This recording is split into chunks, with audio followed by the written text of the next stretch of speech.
அரசே, எவராலும் வெல்ல முடியாத பாலாக்கை சிறைப்பிடித்து வந்து என் மனம் மிகவும் சந்தோஷம் அடைகிறது. உமக்கு வேண்டியதை கேளும், தர சித்தமாக இருக்கிறேன்.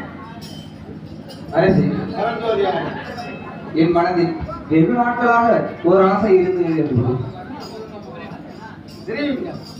நான் திருசங்காட்டாங்குடிக்கு சென்று அங்கு ஒரு அன்ன மடம் கட்டி அன்ன கொடி நாட்டி வரும் 1000 அடியார்களுக்கு அன்னம் படைப்பதே எமது ஆசையாகும் பிரபு.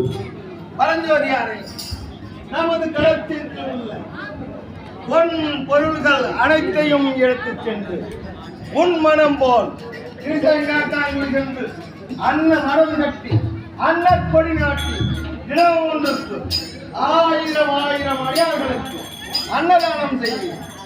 பரஞ்சோதியாரே, அரசே, உம்முடைய பிரிவானது